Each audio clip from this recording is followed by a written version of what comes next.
So right here, this is where they're going to build that treatment facility. This is our property line. And back there, about 100 yards, is going to be a 2-story building. To give you an idea, let me pan the camera this way. I'm in the car because it's quite windy outside. That's Aj's camp right there. And right there, that's where the new facility is going to be. At first, I had decided to not really mention the name of the organization and all that, but I've decided to go ahead. And the reason why is Bruce and Aja got a letter of intent. They decided to send a letter of intent to the neighbors that were within 300 feet of the property, and I happened to be 660 feet away. I did not get a letter.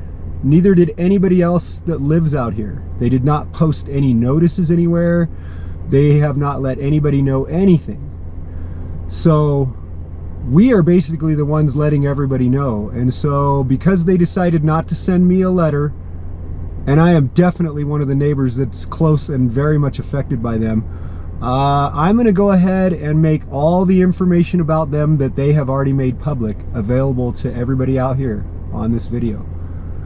I will put a link at the end of the video to their webpage, and I'll just put a quick blurb of it up right here. So the property next to us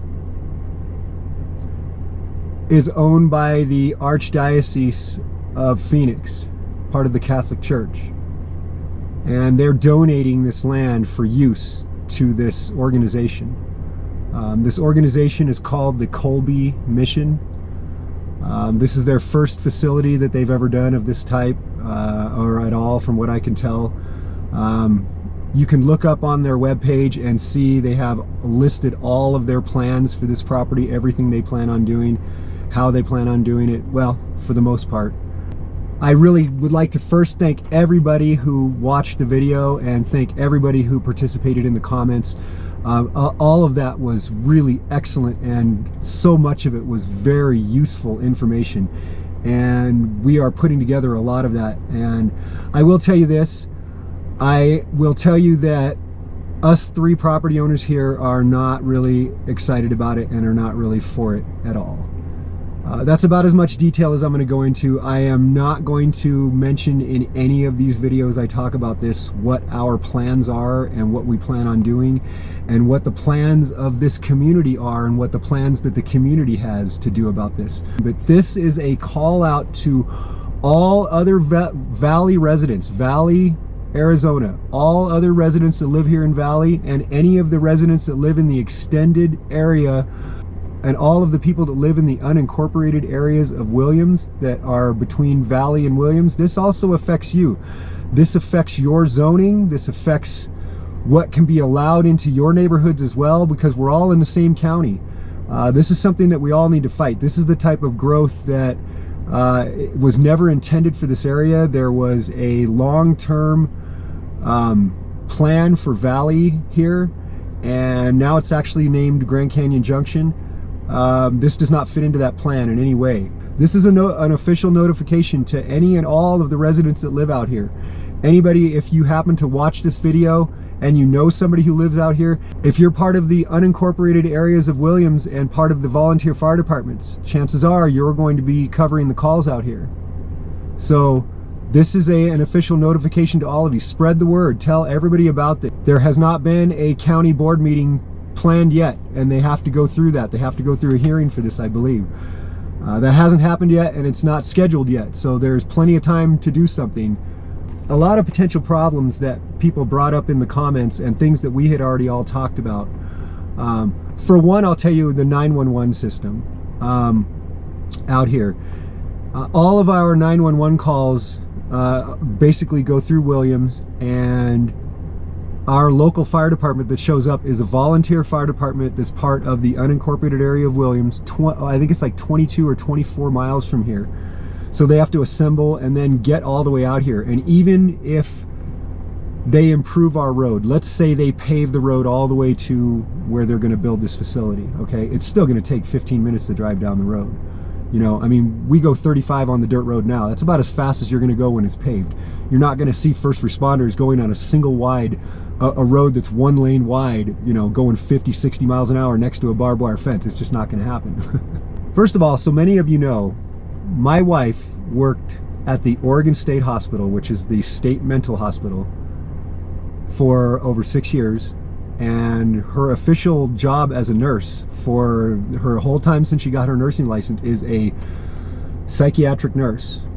She deals with this kind of thing and has for many, many years. In fact, when she worked at the state hospital, when people can no longer stay in facilities like this, they go to the state hospital. When they have problems and keep breaking out and keep doing things and committing potential whatever, and they, you know, prove that they're not capable, they end up down at the state hospital. And she told me that at facilities like this, and it would be easy to look up the records at any facility like this anywhere in the country, they're going to have a certain number of 911 calls per month. They're going to have a certain number of 911 medical calls, and anytime you house 30 grown men together, you're going to have fights. It doesn't matter if it's in a religious setting or not, you're gonna have fights. Those fights are either gonna be broken up by the staff, but if they don't have security, they're not gonna have the ability to break up situations like this, which means it falls on the 911 system. We have one sheriff's deputy out here, only one. And I'm pretty sure we're the poorest county in the state. And we're also the largest county in the state. They can't afford to put another cop out here. They can't afford to build a fire station out here for us either, or we would already have one. Here's another thought. There are 7,000 properties out here, okay? Let's say that this thing only diminishes property values by less than 5%. Let's say 3%, okay? You take a 3% property loss value across 7,000 properties, I guarantee you it exceeds this project. So we have the strain on the 911 system, the fact that they're planning on working all of the people that stay at the facility to run the facility, which means they're probably going to have their own water truck, they're going to haul their own water, they're not going to use the companies around here. They're going to put in a septic system for 30 plus people that is on ground that's a little higher than where we're sitting. They're planning on housing 30 people in a facility where they're not going to be allowed to have phones or internet or access to internet or any media or television or anything like that. It is an open door policy. They're not forced, they're not locked down, but if they want to leave, they would have to be provided a ride from the organization at their convenience. So you're putting people into a situation where, from what my wife tells me, even in these voluntary places, there is always going to be people that will show up, and on the first day it ends up being way more than they can deal with, and they want to leave, and they just leave. They don't ask anybody anything, they just leave. Or if, you know, a potential addict wants to relapse, they're not going to ask permission to leave and get signed out and all that, they're going to leave. Well, if somebody leaves that property out here, there is no county property anywhere out here. There's no roads owned by the county. Every single bit of land, as soon as they step off that 40-acre property, they're on somebody else's private land. The roads that are on those private land are an easement of use to the residents out here. They're not meant for anything else. So there's also that. There's the fact that there are a ton of Airbnbs out here, and in my opinion, and from what I've gathered from a lot of other people I've talked to, they probably pose the most significant, they're probably at the most significant risk. And here's why. Almost all of their patrons have cash. They're traveling people with enough money to spend $400 or $500 or $600 a night for an Airbnb. They've got cash. Most of them traveling are not going to have weapons or any type of self-defense, okay? And they've all got cars, and most of them have really nice cars. You know, we're talking BMW SUVs, and I've seen, you know, $200,000 rigs out here, you know, that people are driving to these Airbnbs. You know, one-stop shop. Show up at one of these Airbnbs, chances are it's not going to be hard for them to force their way in. You know, grab a little cash, grab a cell phone, grab a car, hit the road. When you're up here, it's 55 miles to Flagstaff. It's 34 miles to Williams. It's 27 miles to Tusayan up the way. There's nothing out here. We have a gas station and we have an RV park that sells propane. There's nothing out here for these people. What about when, you know, if one of them happens to be homeless and they scoop them up out of Phoenix and bring them up here? Well, that poses significant risks. And this is something that my wife told me as a nurse would be a legitimate medical risk for somebody going through withdrawals. Bringing somebody from a low altitude up to 6,000 feet. Some people just can't breathe up here. I mean, look at Blue Van Dan, if you watch his channel. Dan and Vicky, his girlfriend.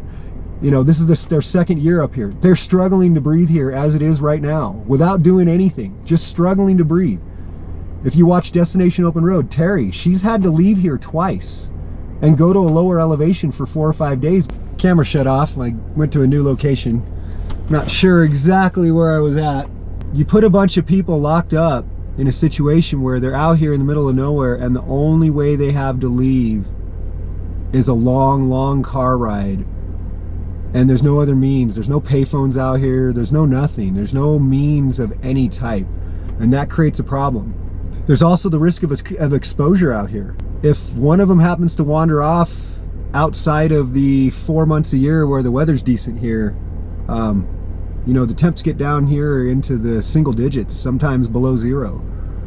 And it happens sometimes an hour, 2, 3 hours before dark. I mean, 2 hours into dark and you could be down in single digits. There's a concern about allowing another special use permit out here for something like that, which just leads to more. It leads to this place turning into something that it was never intended to be. I really do appreciate everything that everybody had to say in the comments. So much of it is, actually every bit of it is extremely valuable.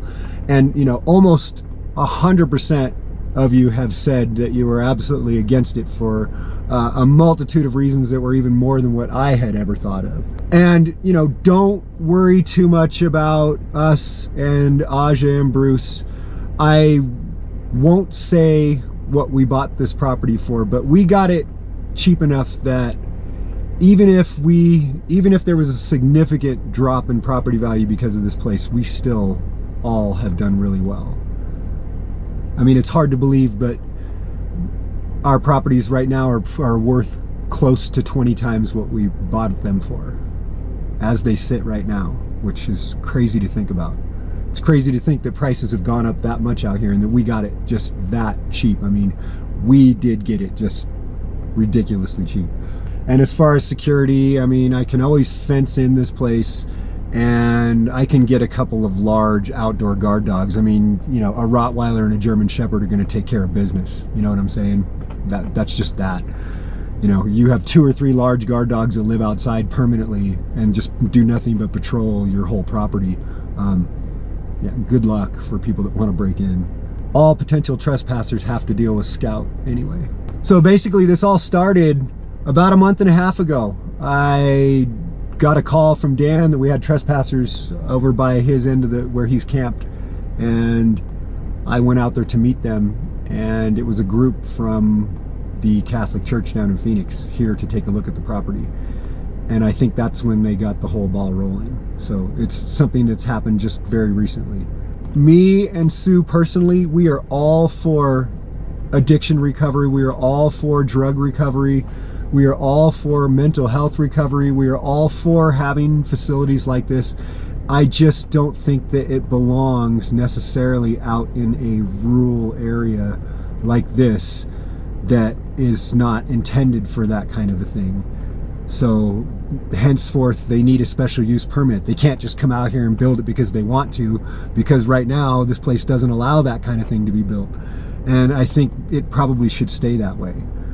There's a lot of people out here, there's a lot of families out here. I mean, I don't like the thought of having my grandnephews here and having, you know, 30 sets of eyeballs over there looking this way, and eyeballing my grandnephews and stuff. I don't like the sound of that. Maybe that won't happen, but you know, I just don't like the sound of it. It just doesn't leave a good taste in the back of my mouth. It just has a wrong feeling in my gut. It's about all I can say. That's my personal opinion. I was really encouraged to hear that there are a number of people in the comments that said that they lived in a community that had this same type of thing happen, and they fought it and they won. So that is really good to think about. There's another person in the comments that said they had a rural community where a facility like this was trying to be put in, and they fought it and they lost, and now there are 7 facilities there, and there's nothing but crime in a place where there never was any. So that's about all the info I have on this right now. There's definitely going to be a lot happening with this, and I will keep you updated on what is happening and what has happened, but I unfortunately cannot update you on what is going to happen, if that makes sense.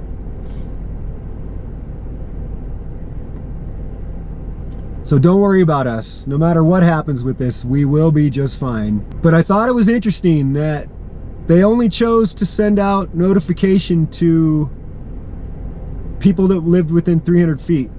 Also, when Bruce and Aja went and picked up their letters, they had a Zoom meeting to allow the public to come forward and voice their concerns. This Zoom meeting happened like 2 days before they got their letters. Now, the letters were postmarked where they had given 12 days, but apparently 12 days had passed. But they didn't, like I said, they didn't put up any notifications around this place at all. They didn't put one flyer up anywhere. It's like they wanted to hold a Zoom meeting where not one person was going to be there. Maybe that wasn't their intention, but that's exactly the way it worked out. They had their first public forum, and they did it in a fashion so that not one person was there. Brilliant. Absolutely brilliant. And I haven't talked to one single person that wants this organization out here at all. So if you're planning this and you're watching this, you might want to think about that. That you're not going to have any community support out here at all. Probably ever. All right, signing off. I'll have a lot more to come very soon. Thanks for watching. Thanks for subscribing. I really appreciate it. And if you like this video, please hit the like button, and I'll be back again soon.